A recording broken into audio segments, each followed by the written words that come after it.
Alô você, seja muito bem-vindo ao nosso canal CCA mais uma vez com mais um vídeo. E hoje vamos apresentar para vocês o vídeo com as perguntas e as respostas dos nossos amigos apoiadores aqui do nosso canal. Vem comigo!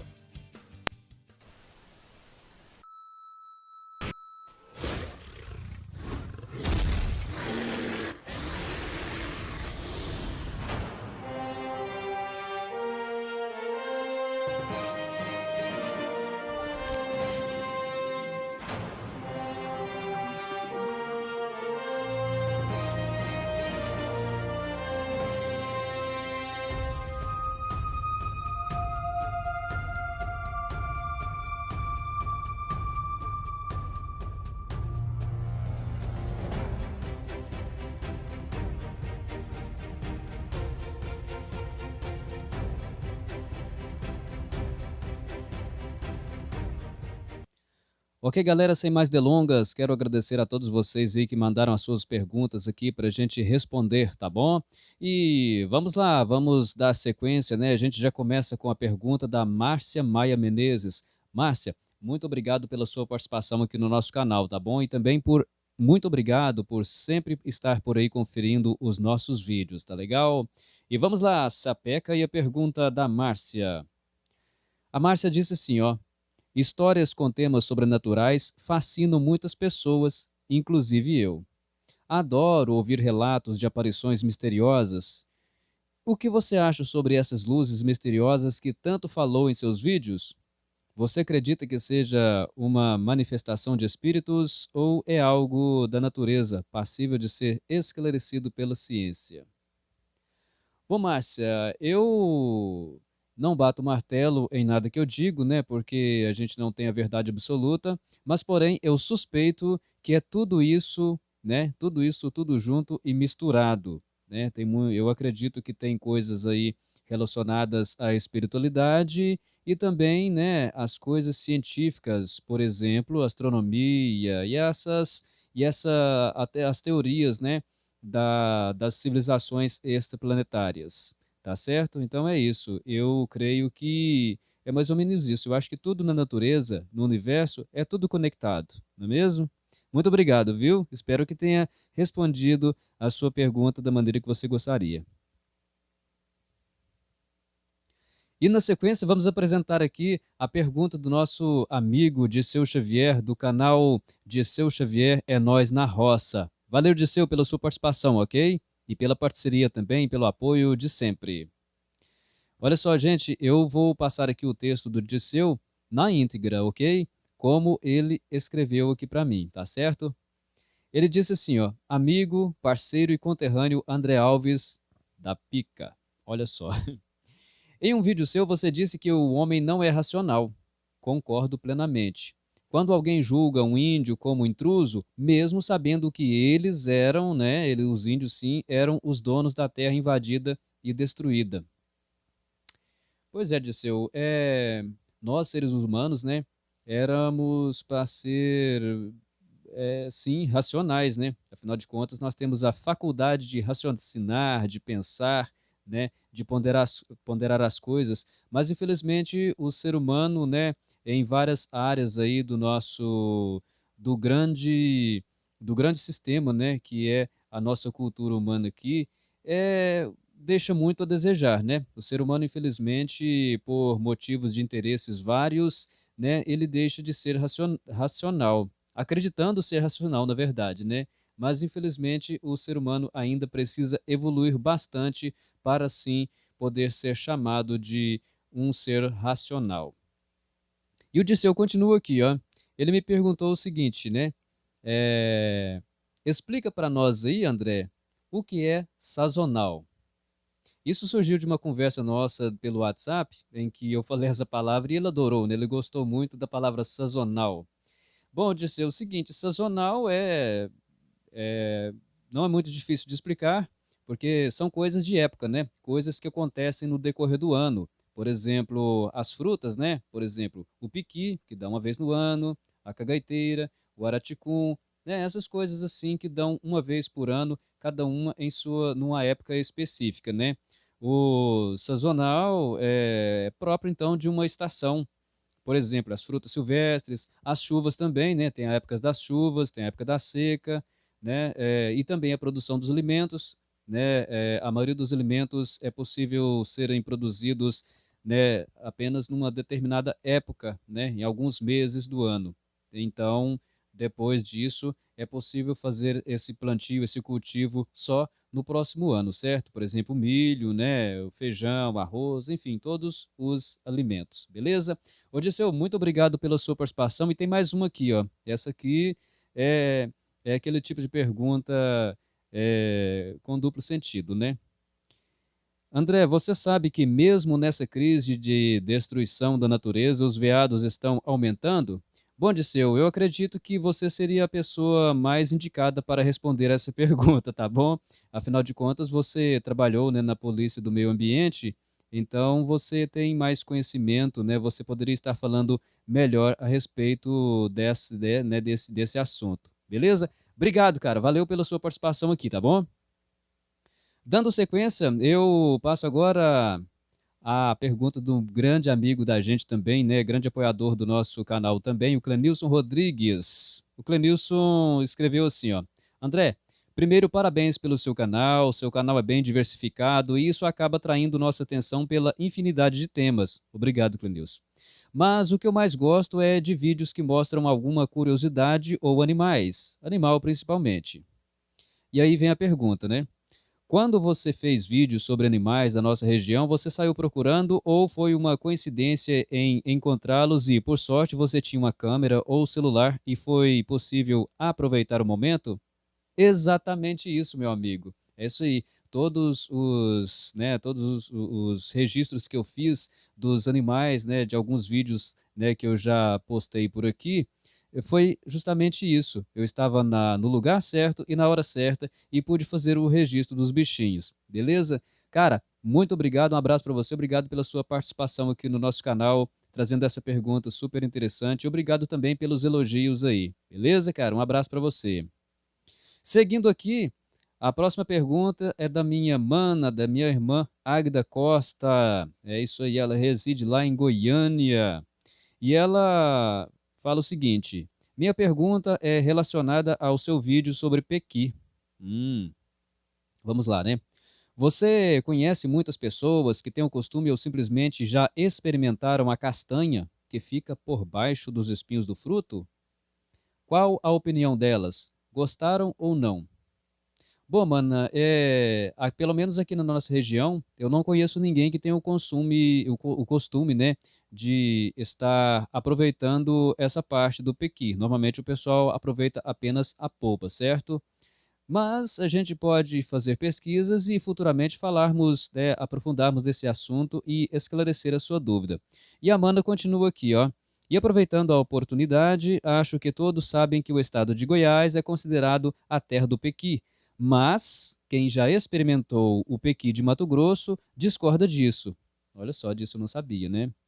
Inclusive, li uma matéria que dizia que Ribeirão Cascalheira é considerada a capital nacional do pequi, devido ao fato do fruto ser muito cultivado por lá. Olha só, a minha irmã trazendo curiosidades para a gente aqui também no nosso canal. Obrigado, maninha, valeu, viu? Realmente eu não sabia disso aí. E ela continua: não seria justo substituirmos o ditado é para acabar com o pequi de Goiás e substituí-lo por é para acabar com o pequi do Mato Grosso? Bom, mano, isso aí eu não tenho como eu opinar, né? Mas, bom, deixa pro pessoal aí resolver isso aí, tá bom? Os goianos e os mato-grossenses. Lembrando que a galera aqui de Minas também curte demais o piqui, né? Mano, um abraço para você, obrigado pela sua participação aqui no nosso canal, tá beleza? A gente continua agora com a pergunta do nosso grande amigo e apoiador também, o Vilmar Lucas. E ele escreveu para mim o seguinte: estava pensando que acho que não tem pergunta. Ó. Sabendo que você é um homem de muitas experiências, podia contar uma história curiosa que já viveu no mato. Bom, Vilmar, história curiosa? Bom, já vivia tanta coisa, né? Me lembrei de uma agora. Me lembrei da primeira vez que eu me deparei com um bando de jacus, né? Eu estava andando lá na região da Serra do Palmital e andando, né? Lá a região é muito acidentada e eu descia numa, a gente chama aqui de grota, né? Eu descia ali, procurando alguma coisa que eu não me lembro mais, talvez procurando alguma criação, alguma vaca, né, que tenha sumido. E num dado momento eu ouvi um barulho muito estranho, fiquei muito assustado, daquele susto mesmo, né, de arrepiar o cabelo da cabeça. E aí, depois do susto, eu percebi que eram jacus que eu vi a primeira vez, né, assim, frente a frente. De início eu assustei bastante, mas depois eu fiquei bastante maravilhado com, né, afinal de contas, são aves bastante interessantes. Vilmar, obrigado pela sua participação aqui, tá legal? E o Vilmar diz o seguinte, ele tem uma história, né, de entrar na grota, né, justamente tipo a que eu passei também, né, e ele não gosta nem de lembrar. Vilmar, num momento oportuno você conta essa história pra gente, tá legal? Obrigado pela sua participação aqui. Bom, gente, trazemos agora para vocês a participação do Hiroshi Silva. E o Hiroshi é um youtuber também, né? É um garoto muito querido aqui da nossa cidade. E o Hiroshi tem uma pergunta que, na verdade, ele mandou para a gente em áudio. E a pergunta é para o Eli responder. Beleza, Hiroshi? Obrigado pela sua participação. Fala aí, Eli. Vamos ouvir o áudio primeiro do Hiroshi. O Eli, como é a sensação de ver uma assombração e não saber que é uma assombração e depois ficar sabendo que aquilo era uma assombração e ver ela novamente? Qual é a sensação? Sempre fiquei curioso, velho, saber como é que é. E na sequência a gente ouve a resposta do Eli. Fala galerinha, aqui é mais eu uma vez respondendo a pergunta do nosso amigo Hiroshi Silva, né? Ele é youtuber também, vários multi-instrumentista, um bom instrumentista. A gente até tocou junto já algumas vezes, que eu também sou instrumentista. E é o seguinte, a sensação, quando eu não sabia, eu não importava com nada. Quando eu fiquei sabendo que era assombração e tudo, e depois eu voltei no local e vi, eu ficava só pensando, ah lá ele, curioso, né? Querendo, eu queria ver de novo, quando eu fiquei sabendo. E até tenho vontade de voltar lá. Se pá, eu vou marcar um dia pra voltar lá de madrugada e gravar tudo. Mas eu não tenho nada não, porque eu não tenho medo desse tipo de coisa. Eu não tenho medo de submundo, de espírito, de nada não, porque eu não devo nada pros espíritos. Entendeu? E o que eu posso falar com vocês é que se acontecer de aparecer um espírito na minha frente nu e cru, é mais fácil eu chamar ele pra beber uma cerveja do que ter medo dele. Fala, um abraço. Muito bem, gente. Agora nós temos uma grande amiga lá no México, que é a Daphne Almaras, né? É uma grande amiga nossa, né? E grande apoiadora do canal também. Ela, apesar da língua do país dela ser o espanhol, ela me ensinou alguma coisa de espanhol, né? E ela também assiste o nosso canal, diz que entende algumas coisas, não tudo do que é falado aqui, mas ela sempre está acompanhando os nossos vídeos. Na verdade, ela mandou duas perguntas, né? E ela escreveu assim, ó. Eu tenho duas perguntas. Se o plano de colonização de Marte funcionasse e você fosse convidado a ir por um ano, você estaria disposto a ir? Daphne, no, eu não tenho coragem, tá bom? Vamos deixar isso para os astronautas, né? Mas seria muito interessante, né? Mas eu acho que eu não tenho preparação para uma empreitada dessa, né? Para uma aventura grandiosa dessa, ok? Mas é muito interessante aí. A segunda pergunta, ela escreveu assim, ó. Pondrá a la venta por internet las playeras del canal? Traduzindo, ela perguntou o seguinte, você vai colocar as camisetas do canal à venda online?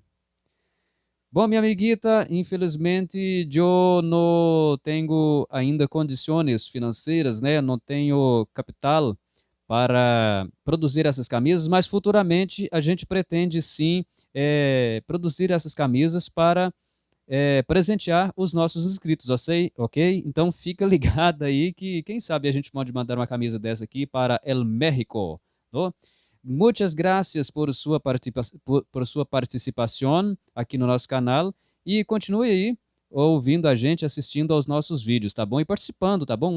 Um grandioso abraço para você, ok? E, mais uma vez, obrigado pela sua participação, ok? Essa foi a participação da Daphne Almaras, lá diretamente da cidade de Ocoyoacaque, em México. Dando sequência aqui, a gente agora responde ao nosso amigo Osimar. O Osimar é um grande amigo nosso também, né? Aqui do nosso canal, já tem vídeo dele aqui, né?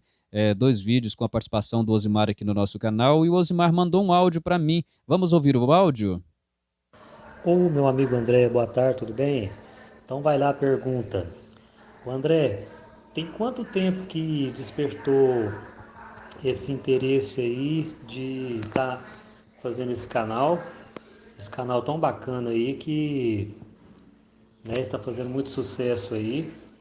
Tem mais ou menos quanto tempo? Ok, Osimar, muito obrigado pelos elogios, obrigado pela sua participação aqui, tá bom? O Osimar, ele nos ajuda bastante, nos apoia bastante aqui no nosso canal. Ele é um grande amigo nosso, está sempre por perto, sempre dando dicas pra gente. Osimar, valeu, viu? Obrigado pelos elogios. E olha só, Osimar, bom, a sua curiosidade é bastante interessante porque em 2016 nós começamos este canal. Esse canal, na verdade, ele foi feito de início por brincadeira, né? Eu construí o canal, né, criei o canal para acessar o YouTube e também comecei a colocar alguns vídeos da minha filha, a Cássia, né, e ela brincando de repórter. E em 2021 conheci, né, o Kleber Alcino. Ele, na verdade, foi o seguinte: o Kleber me mandou um link, né? Eu até então não conhecia o podcast dele.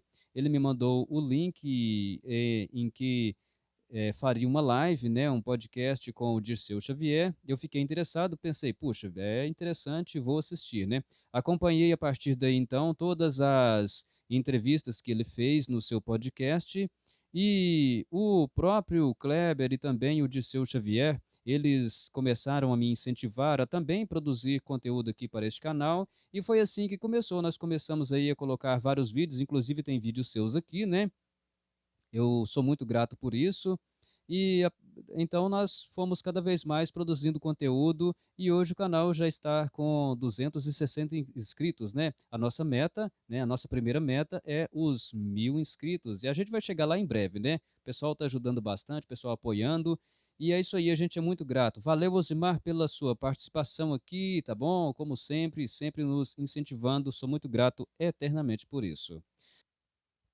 Olha só, pessoal, nós temos a participação também do nosso amigo, o Denilson Xavier. Ele que é irmão do Dirceu Xavier, é o nosso grande amigo também aqui, né? Um excelente profissional da área da construção, e ele também é um inscrito no nosso canal. Ele assiste, né, todos os nossos vídeos. Ele mandou uma pergunta para a gente aqui. Vamos ouvir o áudio? Ô André, se você for fazer uma viagem para o planeta Marte, você leva minha sogra? O Meu Deus do céu, Denilson, não faça isso com sua sogra te ama, tá bom? É, meu Deus. Não, se eu for para Marte, quem sabe eu levo a sua sogra, você e todo mundo que quiser ir, né? Não, mas brincadeiras à parte, como eu já respondi para nossa amiga lá do México, né? A Daphne, eu acho que eu não tenho coragem de ir para Marte, não. Vamos deixar aí para os astronautas, os profissionais que trabalham com isso, né? Obrigado pela sua participação, um grande abraço para você. Dando sequência, a gente agora lê a pergunta, né, da minha prima, a Lilian Alves. Lilian, valeu por tudo, tá? A Lilian sempre nos incentiva também, ela acompanha o nosso canal, ela assiste todos os vídeos, dá as suas opiniões, as suas sugestões para o canal, né? E eu fico muito grato por isso, viu, Lilian, pela sua participação. E olha só, ela mandou o seguinte para mim aqui, ó.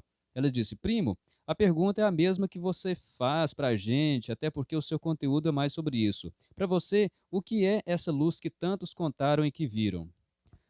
Bom, Lília, como foi respondido também, né, a sua pergunta, ela se conecta com a pergunta da Márcia Maia.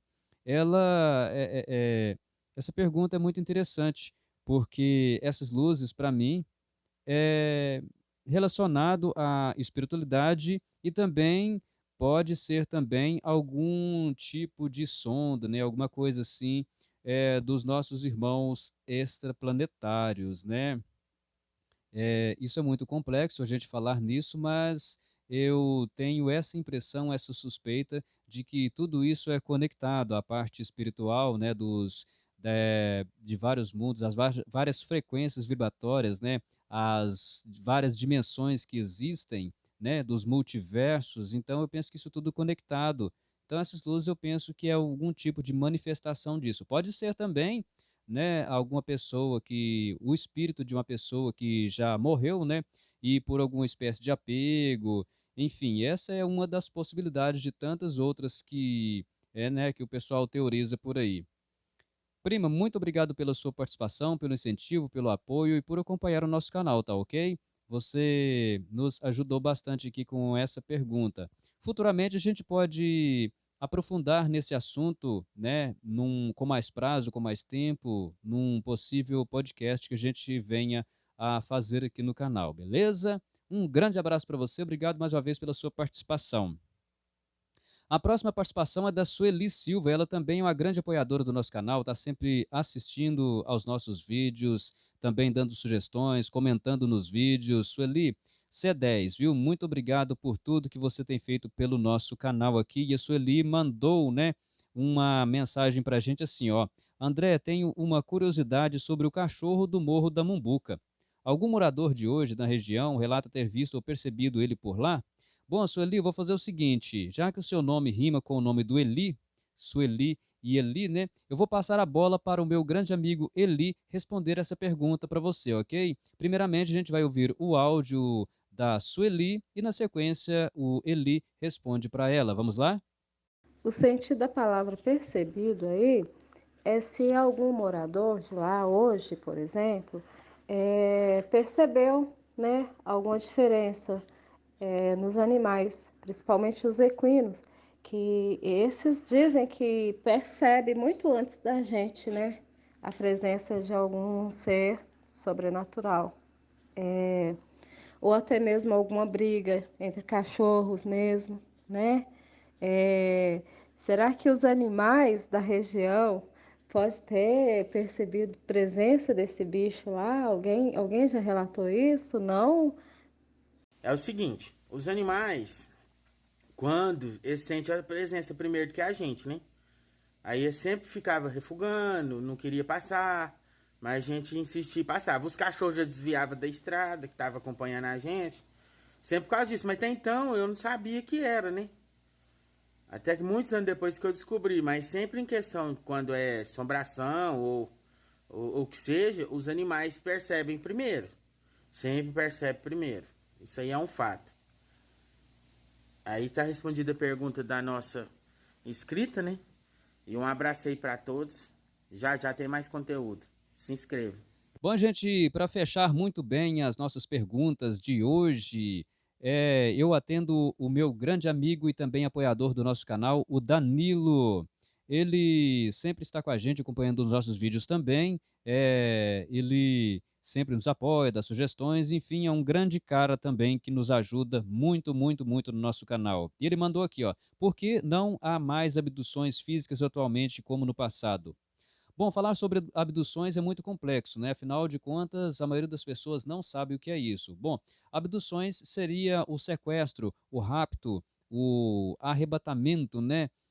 De seres humanos e também de animais, feito por seres elevados, seres que vêm de outras dimensões, de outros universos, né? Ou de outros planetas mesmo, ou daqui do sistema solar, ou de outros sistemas planetários também, né? Enfim, as possibilidades são infinitas.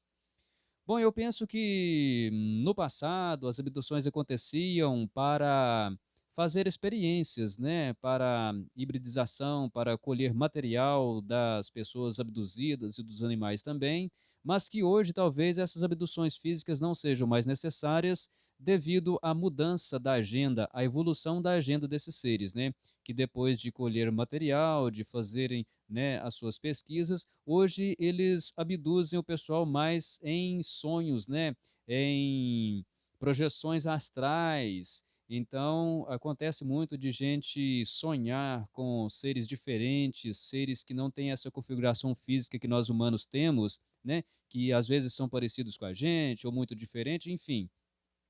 São seres que raptam essas pessoas em sonhos, né? E os levam para algum lugar diferente, algum cenário diferente, fazem experiências, aconselham, passam informações. Enfim, eu penso que hoje existe essa diferença por um né, por esse motivo, né? Talvez essa seja uma das possibilidades, ok? Danilo, muito obrigado por tudo, cara. Valeu demais a sua participação aqui. E continua por aí, sempre acompanhando, porque a gente vai sempre produzindo mais, conteúdo aqui no nosso canal, ok? E com essa resposta ao Danilo, a gente fecha o nosso vídeo de hoje. Um grande abraço a todos, obrigado mais uma vez a todos pela participação, por estarem acompanhando, por nos ajudarem tanto a fazer com que esse canal cresça. Afinal de contas, hoje nós já estamos com 260 inscritos e nós queremos mais, muito mais. A nossa meta primeira é de chegar aos 1.000 inscritos. E sim, nós vamos chegar com a ajuda de vocês. Afinal de contas, o canal CCA a gente traz para vocês casos, conhecimento e a gente prioriza muito a amizade com todos vocês, ok? Um abraço e a gente se vê no próximo vídeo. Tchau, tchau, galera!